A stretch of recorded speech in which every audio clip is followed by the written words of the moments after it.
Elena, bună dimineața! Bună dimineața, Ghenadie! Dragi călători ai timpului și exploratori ai necunoscutului, bine ați venit la o sesiune de investigație unde avem ca instrument hipnoza regresivă, unde astăzi vom descoperi împreună tainele uitate ale istoriei. Dacă simțiți că energia voastră are nevoie de un reset profund, să știți că putem oferi servicii de purificare energetică și ezoterică, personalizate, atât prin sesiune online, cât și prin fotografie. Astăzi, Elena va intra în stare de hipnoză profundă, fără să cunoască subiectul investigației. Eu voi decide unde mergem. Ea va descoperi totul la timp real. Așadar, relaxați-vă și pregătiți-vă pentru o călătorie transcendentă. Vă urăm o vizionare plăcută. Elena, ia o poziție cât mai comodă pentru corpul tău. Inspiră și expiră de câteva ori profund.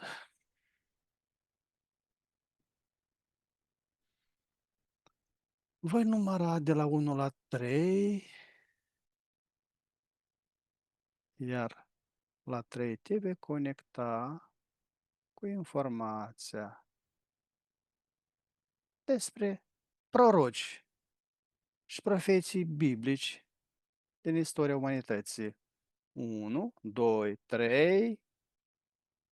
Cine sunt, în esența lor cea mai profundă, prorocii biblici, oameni aleși sau pur instrumentele voinței divine?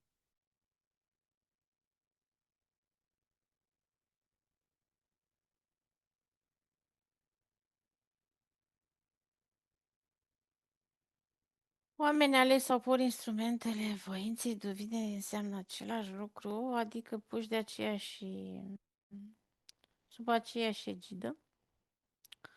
Uh, Aceeași programare, aceeași hologramă, uh, același sistem. A fi ales înseamnă un personaj trimis ca influencer. A fi un instrument al unei chestii cu ghilimele divine este sensul de superioritate față de umanitate. Adică arată în mod special că cineva din nevăzut conduce omenirea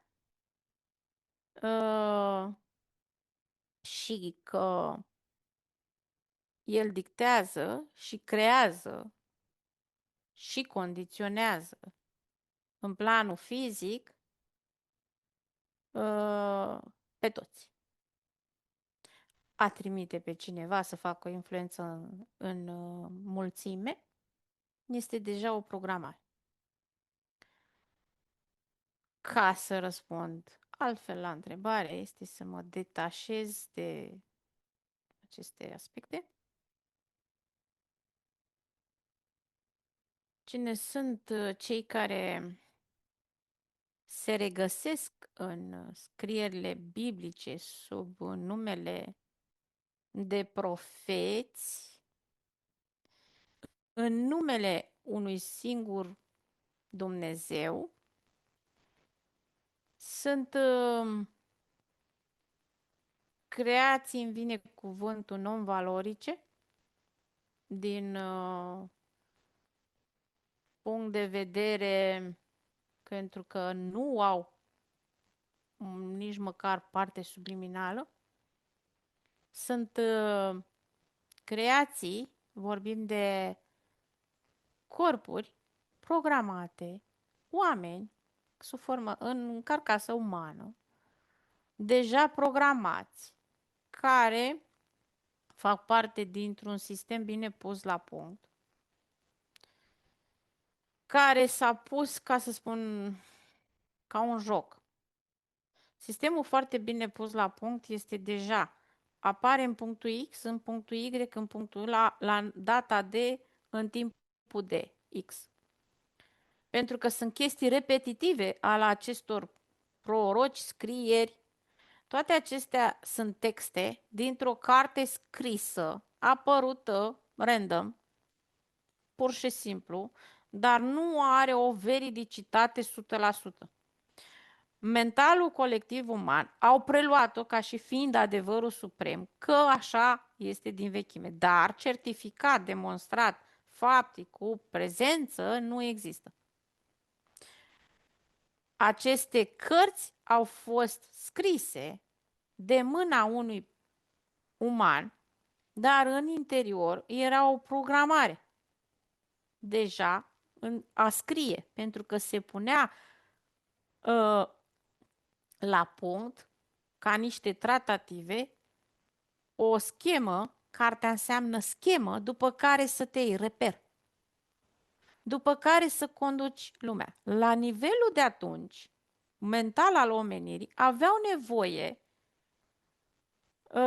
fiind într-o conștiință relativ mică, foarte ușor de a fi conduși, de a fi direcționați. Cel mai ușor lucru este bagi frica într-un mental colectiv prin diverse scenarii care se văd că erau deja pregătite și atunci poți să-i conduci foarte ușor, prin supunere. Dar nu se percepe supunerea din punctul de vedere al celor care s-au supus. Ei o iau pe cel care îi supune ca și salvator. Așa preiau informația. Toate aceste scrieri biblice, Biblia în sensul ăsta, a fost o preprogramare pusă foarte bine la punct, o schemă de pe care să conduci lumea. Da, vorbim de nivelul de atunci, de mentalul de atunci. Trecerea de la politeism la monoteism a fost necesară ca să pui monopol și control și stăpânire. Pentru că pe Terra nu au fost și nu sunt doar o singură rasă, să spunem, de entități care vin și experimentează în acest 3D. Și întotdeauna s-a născut și se vor naște și sunt divergențe, conflicte și se percepe această stare de invidie, de teritorială, de stăpânire. Orice facțiune de entități își dorește ca să ocupe un teritoriu, să procreeze, adică să se mulțească, să-și pună tabăra într-un singur loc, dar ei să se și extindă și să stăpânească. Diferența între rasa reptiloidă și rasa umanoidă este de felul cum arată. Reptiloidul nu o să poată niciodată să aibă un ADN umanoid. El e invidios pe acest aspect pentru că el nu poate să reziste în 3D pentru că el vine dintr-un minus. În schimb, un umanoid poate să vină în 3D pentru că vine dintr-un plus, ca să vorbim de frecvențe. Cine au fost? Sunt doar niște programatori, niște personaje programate, cu nume care au creat o realitate în subconștientul colectiv la nivel global. De a se infiltra în subconștientul colectiv ca o pânză, cât mai mult, ca o caracatiță, să acapareze cât mai multe conștiințe, sub pretextul de bine, dar de fapt este substratul de supunere și manipulare. Este o carte după care tu, ca individ, cât și ca macro, este literă de lege, trebuie să te iei, adică instrucțiuni trasate. Deja. Cei care au scris și se regăsesc că Ioan, că X, Y, Z sunt doar numele, nu și personajele. Personajul care a scris cartea, că sunt 3 Biblii, David, Ioan și mai știu care, sunt personaje în corpuri umane care au fost programați să facă asta. Pentru că e normal să vii cu, nu cu updatări, cu certificări, pentru că mentalul de atunci avea nevoie de instrucțiuni trasate. Și în general, mentalul, în general, are nevoie de trasare, de chestii fixe. Mentalul aparține în speță 3D-ului. El merge într-un sistem fix și trasat. De aceea s-a pus foarte bine la punct o carte, două, trei, dar sub același aspect. Reprezintă instrucțiunile trasate, legile și tot ce se regăsește acolo sunt instrucțiuni. Adică vii la pachet cu instrucțiuni. Tu vei manifesta aici în planul 3D după cum îți spun eu. Dar nimeni nu și-a pus întrebarea cine este acel care spune, au luat-o drept semn de divinitate pentru că pătura socială care exista pe Terra atunci avea programat fiind mentalul ca fiind inferior sclavi. Întotdeauna orice apariție a unui personaj din spațiu extraterestru, adică nefiind ca ei, ca și apariție, era considerat superior și divin. Cuvântul divin este alocat de o minte slabă și într-o stare de supunere și umilință. Cuvântul divin nu ar exista dacă la nivel de conștiință te-ai vedea la ce forță energetică ai. Cine sunt? Niște programatori. De ce a ales Dumnezeu să vorbească umanității prin profeți și nu direct? Întâi, acest auto-intitulat Dumnezeu își pune granițele, își trasează granițele și e normal ca orice structură cu schemă de conducere, că e politică, se face în sistem piramidal, adică ăla din vârf va avea întotdeauna personaje care vor duce influența și vor manifesta ceea ce trimite el ca instructaj într-o mulțime prin personaje țintă. Deci a ales, cum ai spus? Deci, Deci a ales, de ce a ales Dumnezeu să vorbească umanității prin profeți și nu direct? Prin profeții și nu direct. dar cine a crezut asta?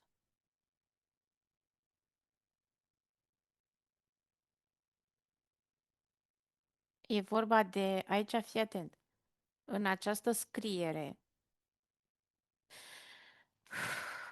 din păcate, la nivel de subconștient colectiv și în prezent și atunci, orice îi se spunea era credibil. Dar manipularea se face la toate nivelele. Cine a crezut că a vorbit Dumnezeu? Un personaj care a venit el și a spus că el a vorbit cu Dumnezeu și a venit el cu niște tablițe scrise, este un personaj care prin el a intrat o entitate, ca să spun cum era conectat acel Moise, care a scris tablițele din ceea ce se regăsesc, dar culmea e crezut doar acest Moise, dar tablițele sumeriene nu sunt crezute, dar alte scrieri antice nu sunt crezute, sunt doar crezute ca să vezi diferența de facțiune unde s-a pus controlul mental, așa, doar ceea ce a spus aici. Un corp uman cu numele de Moise, un trimis al lui ghilimele Dumnezeu. Nu, este un corp care are această apariție ca a noastră, dar în interior nu știm noi cine este. Poate să vorbească oricine, orice entitate. dacă dai voie. Neavând o parte subliminală, este un corp care intră, orice entitate, și transpune la nivelul de atunci unei populații instabile din punct de vedere mental, neavând niciun reper, făcându-se, cum să spun, acele, nu încarnări, acele corpuri fiind deja ștampilate, ștanțate de către rasa reptiloidă din punct de vedere morfologic, genetic, luat genă de uman ca să creezi o nouă rasă și o nouă specie prin care ei să poată să intre. O entitate din spațiu cu minus nu poate să stea într-un spațiu cu plus, cum suntem noi în dimensiunea 3, decât are nevoie de un vehicul. Vehiculul era compatibil acest corp uman. Nu are cum să reziste din punct de vedere energetic. Și atunci, toți acei umani care au fost în timpul acela și îi găsim în textele alea, sunt creați cu ștampila, ștanțați, avem, cum să spune, hibridare reptiloidă în ADN-ul energetic de către rasa reptiloidă. Nu vorbim de timpurile de acum, de atunci. Cine a vorbit și a adus în prezent o informație este unul de-al lor. N-a vorbit. Chestia asta este o sintagmă.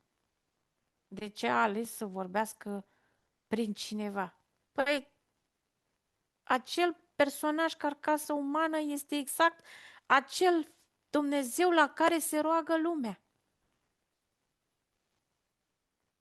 Este tot un reptiloid într-o carcasă umană care vine și pune noua în schemă noua conducere. La nivelul de atunci, în prezent e altă conducere, sub o altă formă. A vorbit direct, ca să ne înțelegem un pic așa. A cam vorbit direct. Prin corpul ăla a vorbit fix entitatea, dar n-avea cum să aibă o apariție fizică așa cum arată el. A intrat într-un corp, ca să ai și o credibilitate și o veridicitate trebuie să mai și scrii, dar n-avea hârtie și pix și a scris pe niște tablițe. De ce? Orice formă scrisă în mentalul uman se întipărește, fii atent cum o preia mentalul, ca o lege. În momentul în care cineva verbalizează, dar și scrie în același timp, mentalul vorbesc, o preia ca ceva fix și ca așa trebuie. Acum înțelegi cu legile? Totul s-a mizat pe cum este corpul mental. S-a lucrat mental. Foarte bine s-a lucrat. Și în prezent e același lucru. Corpul mental al unui om, copil, ce-o fi.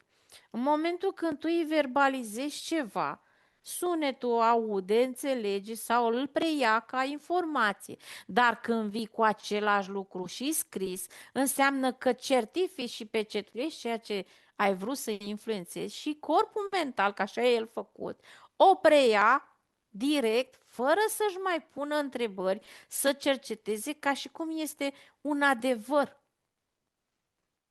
Acele personaje prin care în corpurile astea umane care le-au avut a vorbit, sunt acele entități care și-au pus bazele de atunci din istorie până în prezent.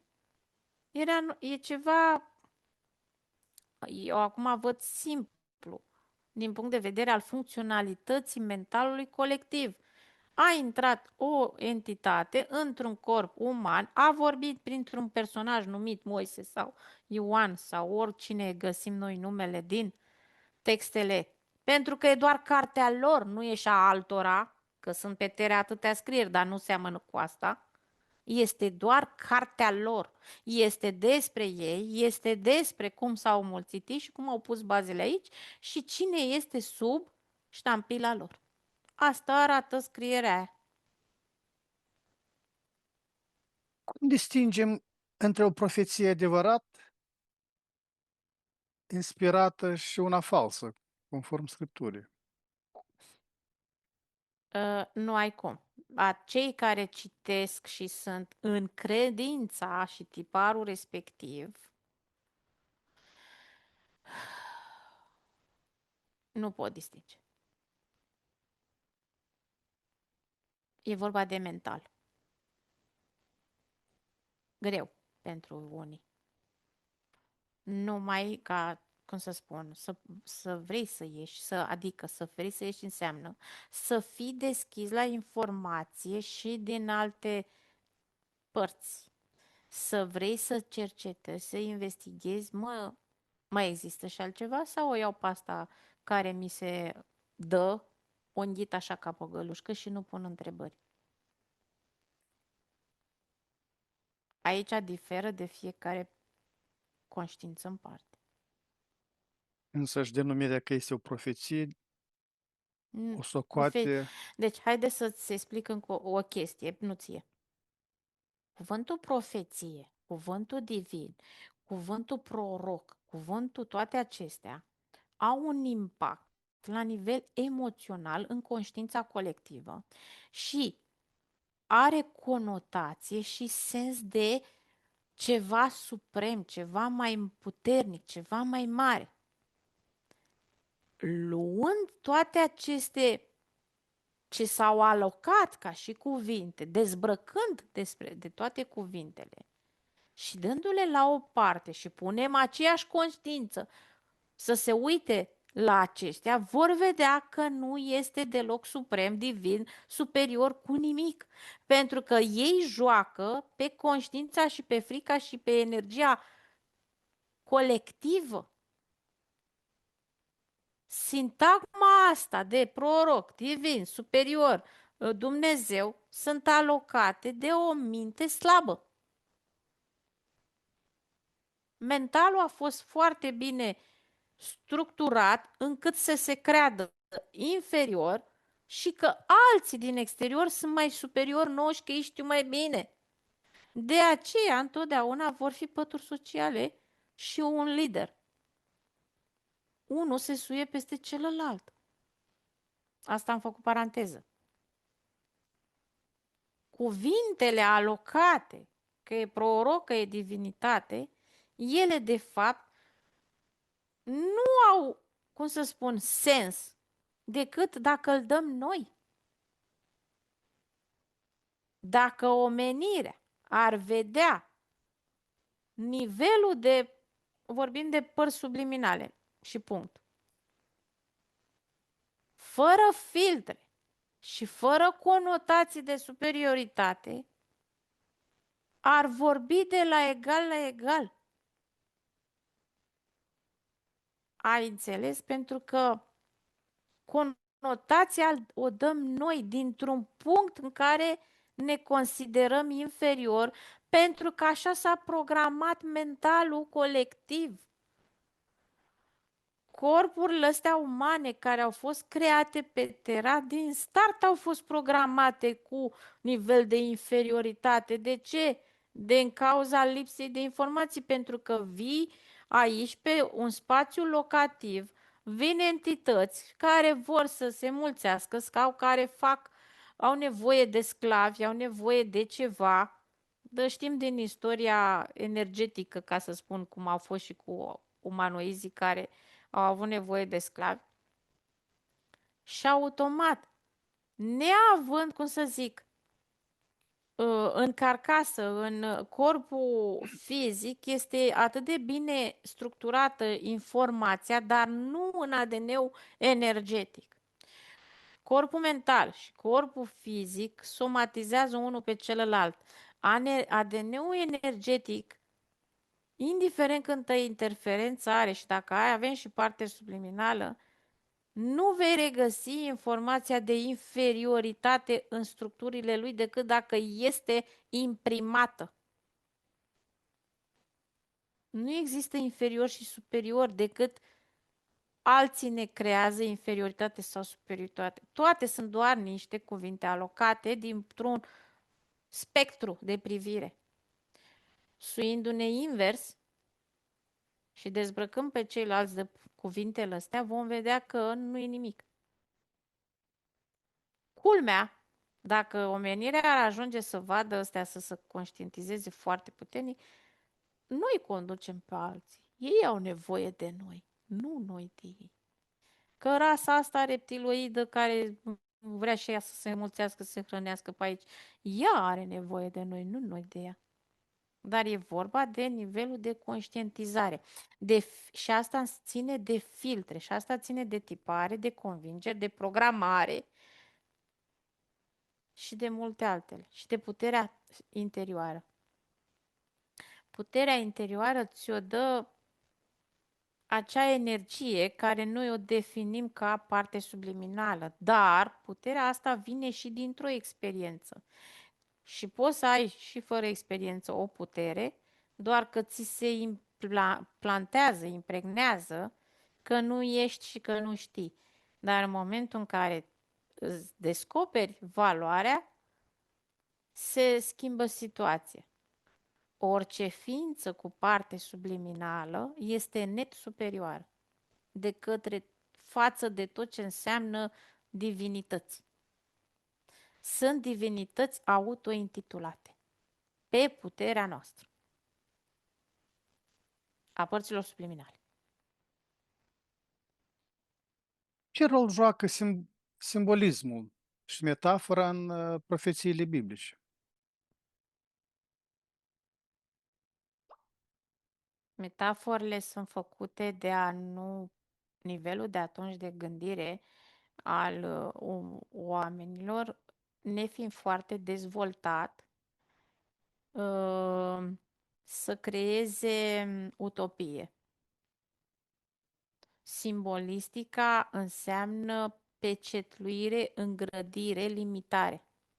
Menținerea într-o stare de inconștiență, nedezvoltarea la nivel subconștient, nedorința aceea, simbolistica poate să reprezinte și o formă de implant energetic, pentru că te menține într-o stare de amorțire.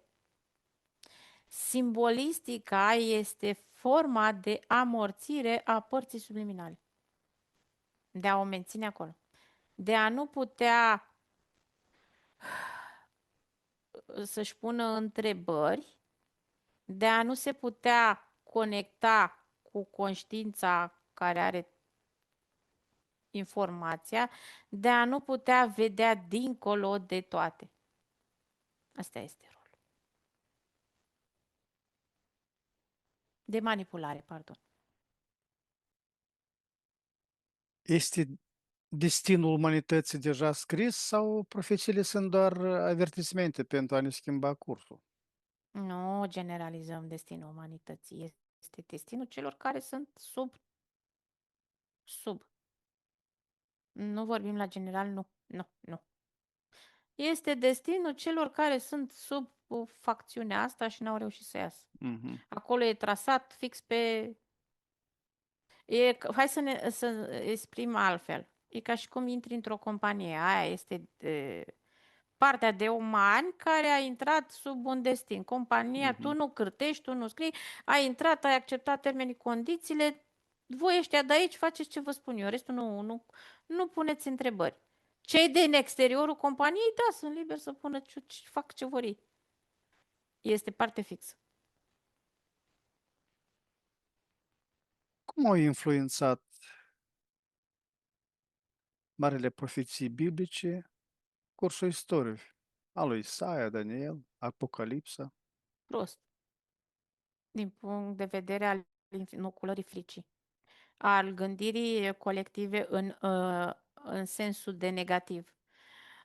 Al co-creării în negativism, a ceva rău tot timpul, nu a vedea binele și a induce frica și că vine Salvatorul, numai Dumnezeu te salvează, voi stați suferiți că așa trebuie, acest cuvânt se simte foarte pregnant, nu poți să ridici capul Dar că să crezi cumva undeva cândva că atunci când ai momente de bine, nu de și rău, nu alea de rău, e doar de la cel care este acel autointitulat Dumnezeu. Cum au influențat? Au influențat, este o influență reală, negativă, în conștiința colectivă, făcând-o să gândească niciodată în bine, tragând a rău. Adică a trage a rău înseamnă nu poți co-crea să crezi că va fi și bine numai într-o frecvență foarte joasă, adică totul numai în sensul negativ, de distrugere, de rău, de tot. Este influență negativă. Pentru a induce frica, pentru a sta într-o supunere și pentru a aștepta salvatorul care unii cred că a venit, alții care îl au, alții că depinde ce filtre au în cap. Cap înseamnă corp mental, convingeri și preluare de informație fără cercetare a o chestie scrisă de către cineva, dar a lua-o ad literam, dar nu a mai căuta și în alte părți. Primul scris, primul preluat, primul venit, ăsta e adevărul, dar nu vrei să mai crezi, că să mai cercetezi și în altă parte pe la și alții, nu. Asta este, din păcate, o problemă a corpului mental. Mentalul se poate educa. S-a mizat pe needucarea mentalului și s-a infiltrat și s-a bombardat cu programări încât s-a format în prezent, în conștiința colectivă, ca o structură foarte bine cimentată. Influențări negativi. De ce unele profeții s-au împlinit literal, iar E altele par logic. să aibă împliniri multiple? E logic. Dacă totul este pe un segment procentaj de populație, cei care sunt sub egida acestui conducător, nu vorbim, din păcate, prezentul ne arată cine este în stratul energetic, în conducerea energetică. Important e să și vrem să credem sau să vedem aspectele astea, să nu mai stăm acolo să înghițim doar bobița care ni se dă.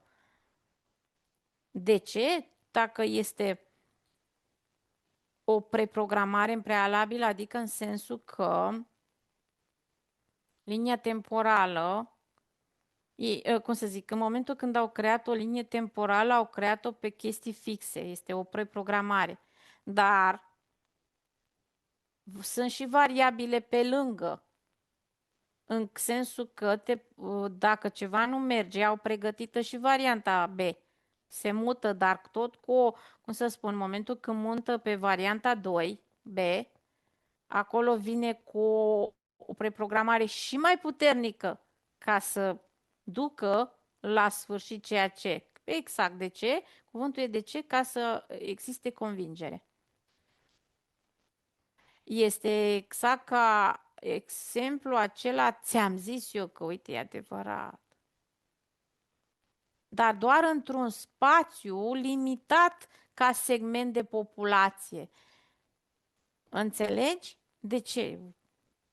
Ți se pare că în Japonia oia proroci și chestii de-astea? De ce doar în spațiul ăsta? Ne punem întrebarea asta? Nu, noi nu, nu. Nu ne place doar aici. Poate fi Mesie din profețiile ebraice interpretat și altfel decât prin Isus Hristos? Dar cine a zis că se interpretează prin Isus Hristos? Dar ce este un program, algoritm, Isus Hristos, ca să interpretezi, să ai traducere, îți dă Google Translate, se numește în loc de Google Isus Hristos. În momentul când ai spus-o, așa apare, să știi sincer. Apare în loc de Google Translate, transcriere Iisus Hristos programare, adică traducere. Ca să vezi programul cum derulează. Dacă pui un altul din exterior care nu este în interiorul acestui programări să-ți traducă, o va traduce ad literam, exact cum a fost programată, scrisă, transcrisă. Deci reiese, da, important nu este ce s-a scris și ce se traduce. Important e ce crezi și cum o preiei informația. Dacă pe un mental foarte labil și emoțional și necrezând decât în ceea ce ți se dă și ai nevoie de trasare, de sugestii și influență, atunci preiei totul ad literam ca și cum este adevărul suprem sau adevărul absolut. Dar, dând la o parte toate acestea și uitându-te din exterior, vei vedea că este doar un crez al altcuiva. Punându-ți întrebări, dar ideea este ca majoritatea să nu-și pună întrebări, că de-aia este algoritmul foarte puternic. Foarte puternic este algoritmul ăsta. Să nu se pună întrebări. Ia orice alte personaj din afară și ăla nu vede așa ca ăla din interior. Am făcut, scuze-mă că am făcut această analogie cu prezentul, cu Google Translate, este ca să se înțeleagă mai bine. Cum arată un adevărat proroc biblic și cum l-am recunoaște astăzi?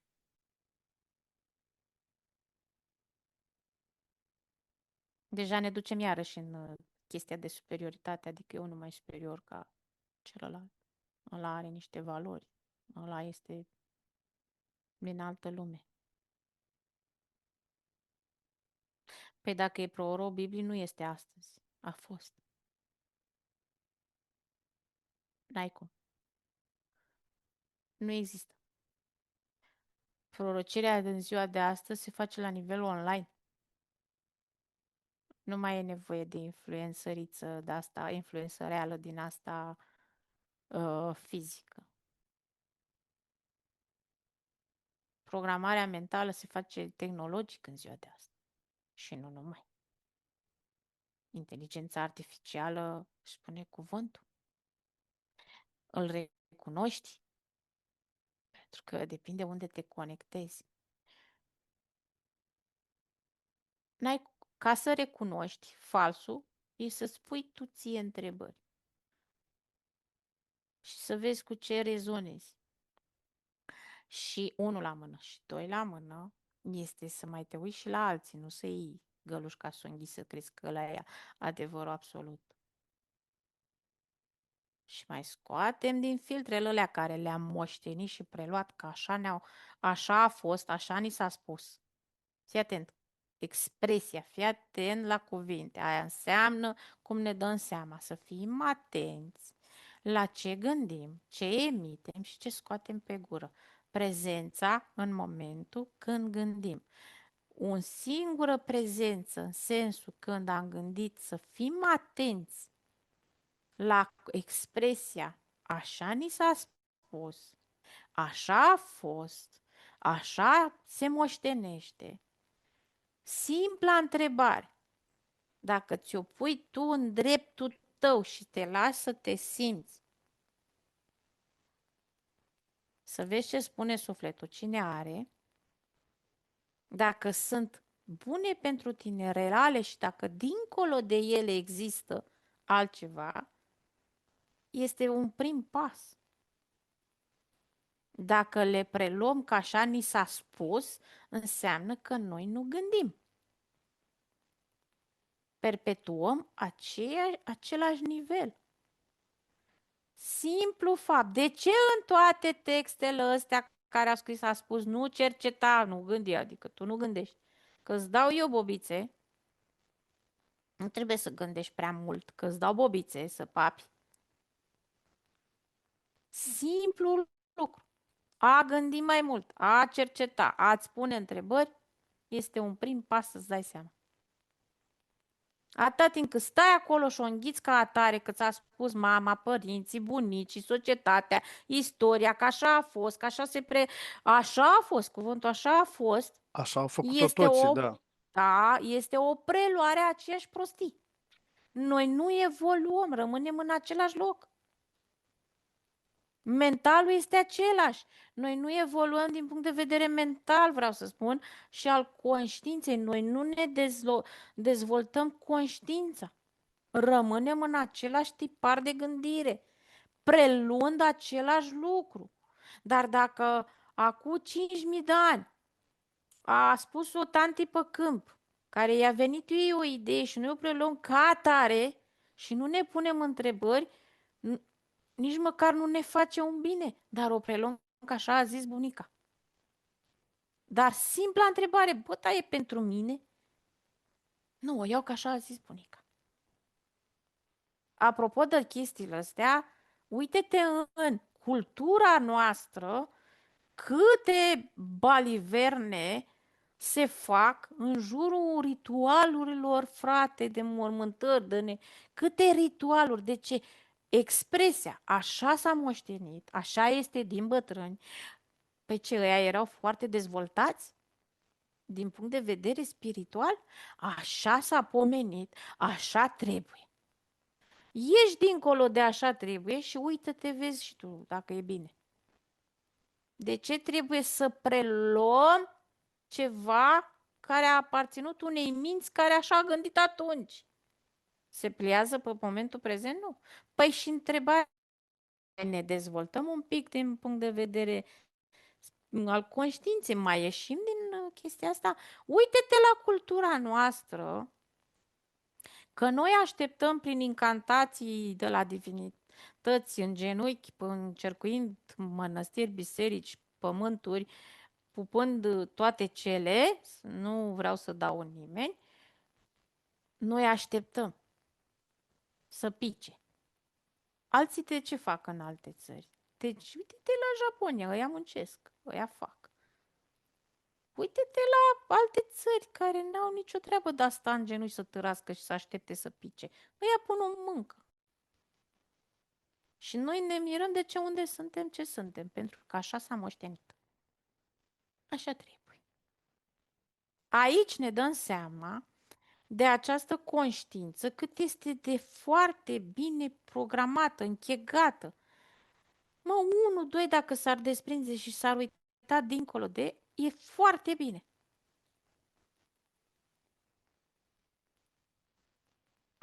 Ce legătură este dintre viziunile prorocilor și stările modificate de conștiință? Stai că n-am fost atentă. Ce legătură este între... Viziunile prorocilor și stările modificate de conștiință.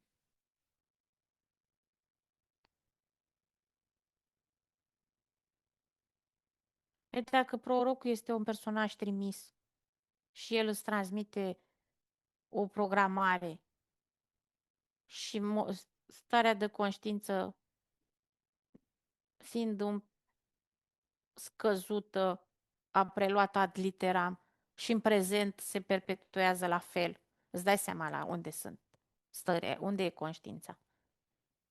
Bine, că în prezent s-au mai desprins de această influență, această programare. Și au început să se mai desprindă. Influența este foarte puternică. Că pe asta s-a mizat. Pe un nivel de conștiință scăzut. Zero. Preprogramare mentală. Și dacă noi am vedea cât de mult s-a lucrat și la nivelul de acum 2000 și ceva de ani pe mentalul uman prin tehnologia de atunci, adică modificarea și alterarea realității, se făcea prin, noi numim azi inteligența artificială și gândirea noastră este că nu poate să conceapă că atunci exista tehnologie. Că doi, dacă eram rudimentari, însemna că și entitățile nu aveau. Ba, aveau. Și cât de mult au distorsionat realitatea doar plin. Unde? Prin modificarea frecvenței, prin a menține frecvența, că mentalul este conectat la frecvențe, doar într-o stare și doar pur tehnologic, ca să conduci mase și să faci asemenea influență, s-a lucrat foarte bine pe frecvență.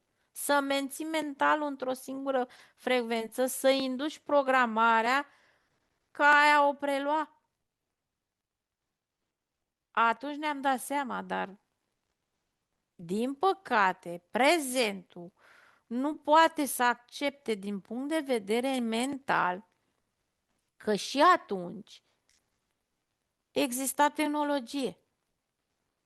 Tehnologia de astăzi, cum îi spunem noi, inteligența artificială, că e modernism, exista și atunci, sub o altă formă, dar exista, nu la nivelul de astăzi. S-a dezvoltat, dar exista atât timp cât entități din alte părți dețin o tehnologie și poate să lucreze pe unde electromagnetice și pe frecvențe, să ți-o moduleze, undele existau dintotdeauna, nu de când s-a descoperit radio. Când s-a descoperit dispozitivul radio că poate să moduleze o frecvență. Modularea frecvențelor a fost și există dintotdeauna ca posibilitate. S-a modulat atât de bine frecvența ca să poată să lucreze pe mental. Asta s-a făcut. Și în prezent e la fel. Se lucrează pe frecvențe ca să poți să menții mentalul într-o stare. Peste tot se lucrează pe frecvențe. Și într-o companie, dacă ai vreo câțiva băieți deștepți care lucrează cu niște dispozitive frecvenționale, noaptea, cum se lucrează la nivel de țări, atacuri psi și toate cele, știi cum e? Nu e că totul așa a dat Dumnezeu. Nu! Se lucrează mentalul colectiv cu tehnologie. Așa a fost dintotdeauna și așa e în prezent. Dar nouă ne place, așa a fost, așa a dat Dumnezeu. Mă. De care Dumnezeu? Ăștia care lucrează pe aici. Că-s mai mulți. De ce unele popoare au respins prorocii, chiar dacă mesajul lor era, să spunem, divin? Normal că nu era nici divin și că normal că ăia nu rezonau. Vorbim și de alt ADN. Mhm. Știi că în momentul când eu vin și îmi pun bazele ca și companie, îmi creez niște corpuri, le pun ștampila din ADN-ul meu, îi hibridez, îi creez o populație așa, dar știi, ca să fac o tabără, da? Și atunci, nu înseamnă că în spațiul locativ Terra nu existau și altfel de entități. Alte popoare aveau la nivel de ADN energetic altceva, nu era reptiloid, nu era altceva, era altceva. Și atunci, n-ai cum să crezi.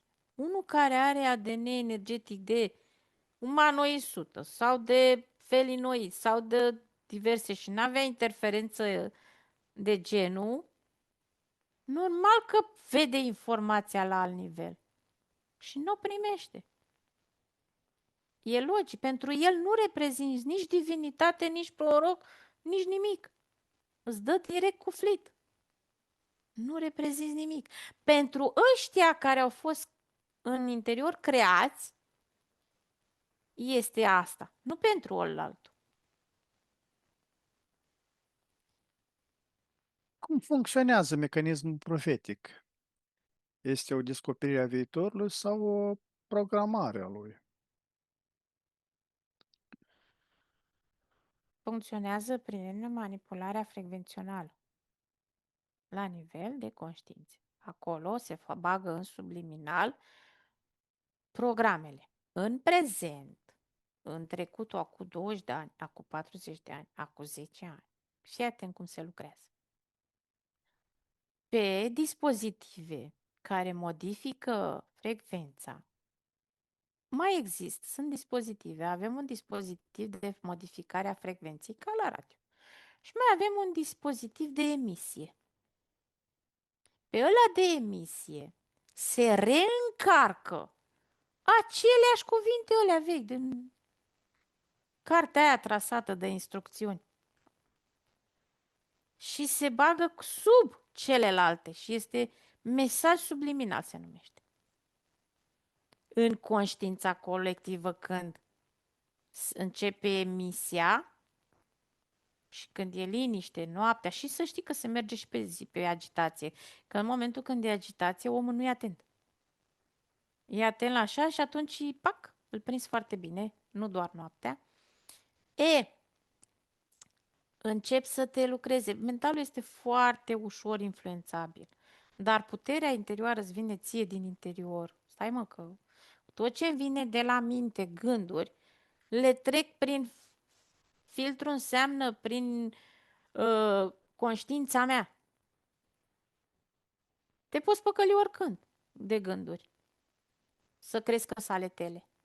Dar sunt, dacă ți-ai pune simpla întrebare, toate stale mele, o să vezi că nu. De aceea ăia care fac meditație știu să-și golească mintea de gândurile care nu sunt ale lor. Sunt creații, sunt inducții, sunt din exterior. Uite, așa se lucrează. Și astăzi. Și ce face tehnologia? Preia din cartea aia înapoi aceleași cuvinte cheie. Cuvintele cheie înseamnă algoritm. Pentru că mentalul este o chestie fixă. El funcționează după chestii fixe, logice. Mentalul este logic, este fix. Îl poți educa în funcție de ce programe îi bagi și ce algoritmi îi bagi. El recunoaște, având în ADN, știu cum să zice, informația, el recunoaște cuvintele cheie țintite ca algoritm și atunci le preia. Ideea este nu ce îți redă ție mentalul, ci ce simți. Cât cerni, cât scoți afară, cât elimini, ce păstrezi și să treci prin filtru. E adevărat, nu e adevărat? E al meu, nu e al meu? Al cui este? De unde vine? E și asta o educație. În alte culturi care nu aveau treabă și nu au avut niciodată cu legătură cu dogma asta religioasă care a pus stăpânire pe atâta populație și există destul de multe culturi care nu are legătură nici cu creștinismul, nici cu islamul, nici cu, se practică a-ți goli mintea de gânduri, a cerne, a putea să ajungi să discerni care este gândul tău, care e real, de unde vine, se practică. Iar starea meditativă din a-ți goli mintea ajută. Sunt atâtea terapii holistice care ajută mentalul de a fi deprogramat. Poate omul prin rugăciune și credință schimba o profeție divină? Da, dacă răspund la așa întrebare, înseamnă că întăresc convingerea omului să se roage în exterior. Răspunsul este nu. Ce înseamnă sfârșitul timpului în profețiile biblice? Un eveniment literar sau o stare de conștiință? Ce înseamnă sfârșitul timpului? Da, așa numitul sfârșitul timpului. În profețiile biblice.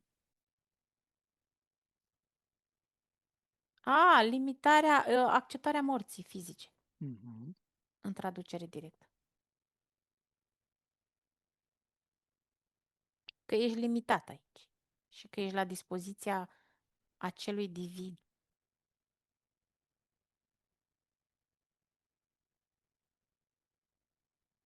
Este Accep- eveniment. acceptarea lor, că ți-au trasat tot, tot.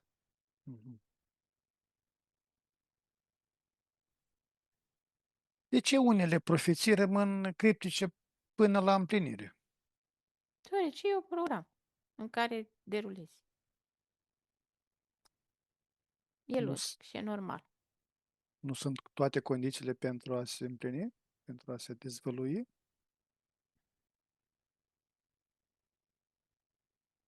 Dar poate la unii pe linia lor temporală s-au dezvăluit. realitatea mea e diferită de a ta și de a celuilalt și viceversa. Depinde în ce programe ești și derulezi. Depinde unde ești conectat. Depinde de foarte mulți factori în exterior. Pentru chestia asta a fost algoritmată într-un trecut, care prezentul ea trebuie să se updateze. Iar ea este un program vechi care vine acum pe ceva care e într-o dinamică continuă. Omul nu a rămas ăla de cu 5.000 de ani. Ca și influență este schimbare, că vin și alte influențe din alte, de la, uite, generațiile care vin cu alte influențe. Da, aici e un răspuns. Este o relativitate. Sunt chestii care se prind fix, chestii care nu mai merg, care nu funcționează. Depinde de mai mulți factori. Aici este studiu în amănunt. Cum au folosit puterile politice profețiile biblice pentru a-și justifica acțiunile?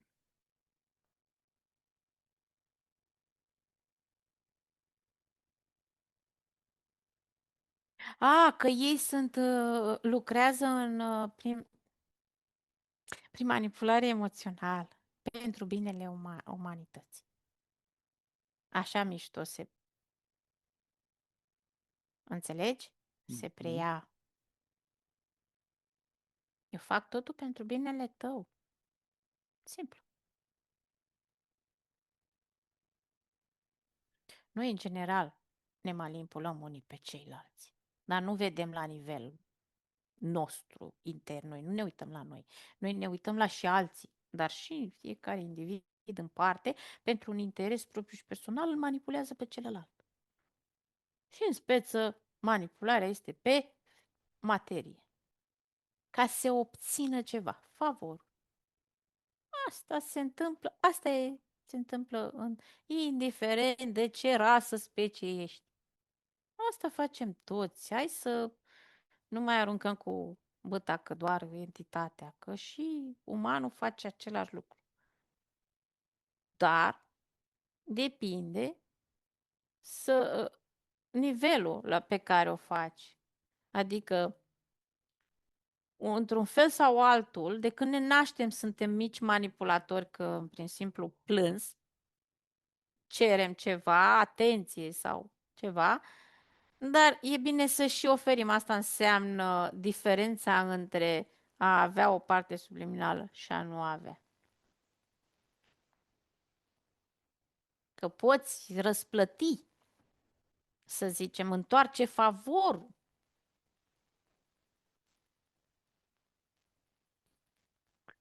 Există proroci în afara tradiției iudeo-creștine care să vorbească, care să fi vorbit despre aceleași adevăruri?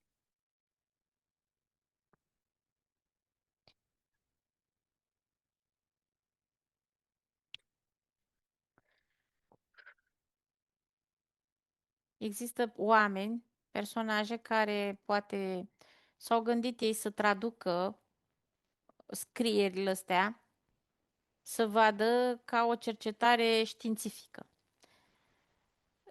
Nu se definesc ca proroci, se definesc ca oameni, cercetători. Cuvântul proroci vine dintr-o vechime, nu are legătură cu prezentul. Uh, Cuvântul adevăr este doar într-un singur drept, în dreptul a ceva. Dincolo de gard este alt adevăr, dincolo la celălalt este alt adevăr. Nu este un adevăr absolut la toată lumea. Da, există oameni care au cercetat, din punct de vedere științific, au tradus mai multe scrieri, nu doar scrierile acestea, au pus în balanță, au comparat dacă se găsesc chestii comune, au vrut să vadă dacă există Dumnezeu, dacă există vreo entitate supremă, sunt cercetători, nu proroci, sunt cercetători. Cuvântul proroci vine din acum mii de ani. Nu mai are relevanță în prezent deloc. Cei care le place să audă proroci sunt cei foarte bine prinși și ancorați în religii. Le conferă acel cuvânt, așa e de la Dumnezeu. Convingerea. Asta și-și doresc să audă. Pentru că, de ce își doresc? Să dea în cap la cei care sunt veniți cu alt fel de conștiință. Mentalitate. Conștiință, da. Nu mai acceptă prostia aia. Că nu înseamnă că am făcut evoluție prea multă. Cum ar arăta lumea dacă toate profețiile biblice s-ar împlini? Literal. Se împlinește doar la cei care au și sunt acolo. De-aia nu se, de-aia nu. De aceea lumea arată așa cum este, pentru că nu este decât pe segmente limitate această prorocie, programare. Fii atent că proroc înseamnă programator. Prorocie înseamnă programare. Cum ar arăta? Într-o supunere totală și nu e ok. Este Apocalipsa lui Ioan o profeție inevitabilă sau o Din chemare la trezire spirituală?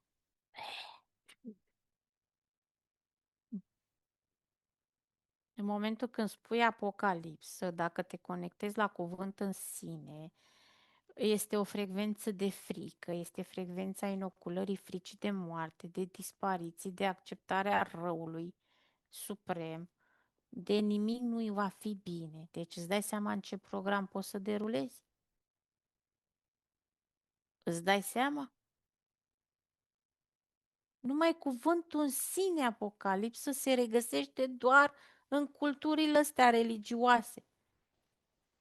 În... Du-te într-un trip din Africa, găsești acolo apocalipsa lui cui? Există. Doar în segmente limitate de umani există aceste cuvinte, proroci, programe, pentru unde și-au pus ei amprenta și unde s-au înmulțit ei. În rest, nu. Tot timpul spun dincolo de gard.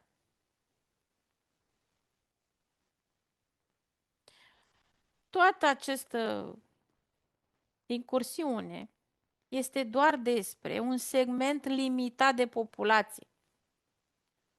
Atât. Cu proroși, cu Biblii, cu programatori, cu totul este într-un segment limitat de populație. Că s-au răspândit față de acum 2000 de ani, 3000 de ani, da, pentru că s-a făcut metisare, influența s-a, cum să zic, s-a extins, programele au luat amploare, aduți aminte în istoria religiilor. Asta nu se spune. De ce în textele alea biblice nu se spune, nu că mentalul colectiv nu vrea să acceseze când s-a omorât atâta populație în numele divinității? De ce în istoria religiilor nu accesează conștiința umană când s-a făcut atâta genocid și cum uh, creștinismul s-a impus prin agresivitatea asta? Nu, nu e că așa vrut Dumnezeu. De ce conștiința asta umană care stă aici aprinsă nu-și pune întrebarea, bă, dar Dumnezeu ăsta vrea doar jertfă umană, mă? Vrea doar sânge? Nu. El este divin, eu sunt inferior. Așa a vrut el. Mă, dar își pune cineva întrebarea asta? Este un segment, uite așa, încercuit de oameni. Atât. Ca și conștiință. Dincolo e altă conștiință. Și Poate sunt ști, de 1000 de ori mai dezvoltați ăia dintr-un trip din Africa decât noi în prostie. poate știința modernă explica fenomenele profetice din Biblie?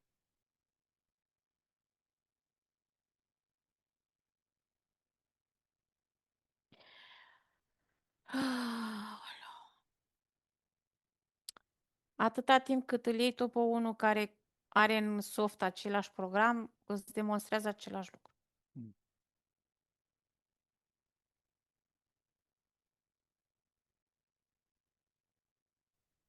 Ce? În orice Mhm. formă de întrebare, nu o să reiasă ceea ce vrea populația să audă aceasta care este prinsă în sistemul ăsta. Mhm.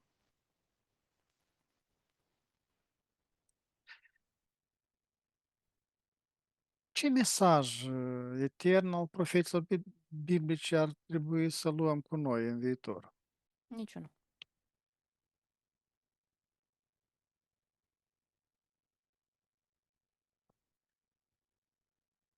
Bine, Elena, am ajuns la Păi finele. asta Mhm. înseamnă să preiei ceva ce nu ți aparține. Înseamnă să mai bine să fii tu însuți autentic, să te deconectezi și să spui singur întrebări despre. Nu să mai preiei. Un singur lucru este comun la mai toți, care asta e de bun augur. Ascultă-ți sufletul. Restul nimic. Restul doar programe. Dar și acolo, dacă și sufletul este informat, hibridat, procentaj foarte mare, trebuie să asculți foarte bine că aceea mini-fărâmă care se aude așa foarte subtil că dă click acolo, măcar pe aia să o auzi, din toată hibridarea și toate. Asta e singurul lucru benefic și bun care l-au spus. Restul sunt doar programări, conștiința altoia care noi o luăm și o integrăm și ne o imprimăm noi. Conștiința altuia, îți dau exemplu imediat, înseamnă inclusiv a mamei pe care te-ai născut, a tatălui pe care te-ai născut. Ei, la rândul lor, sunt conștiințe diferite de a ta, da? Vin și te imprimă cu ceea ce au ei în soft. Și ei, la rândul lor, au preluat altceva din conștiința altora. E necesar să ajungi să identifici care sunt ale altora, de unde îți vin, care sunt ale și nu sunt ale tale. Este un prim pas. Aia înseamnă a fi în prezent, a-ți asculta sufletul și conectarea minții în inimă, adică să o modelezi în suflet, în inimă. Mintea poate fi educată, că ea oricum non-stop preia din exterior și ți aduce în prim plan. Dar e nevoie de filtrare și filtrul cel mai bun este sufletul. Elena, Mhm. am ajuns la finele sesiunii. Acum ne deconectăm de la toate canalele informaționale la care am fost conectați, ne ștergem toate urmele și amprente energiei de peste tot și pregătește să revii treptat în starea de veche, proaspătă și plină de energie, acolo de unde ai plecat, Ca la 25 de ani. număr de la 5 la 1, iar tu îi permiți minții să se trezească clar și concentrată. 5. Simți cum conștiința începe să se lărgească. 4. Corpul tău devine mai ușor, mai prezent.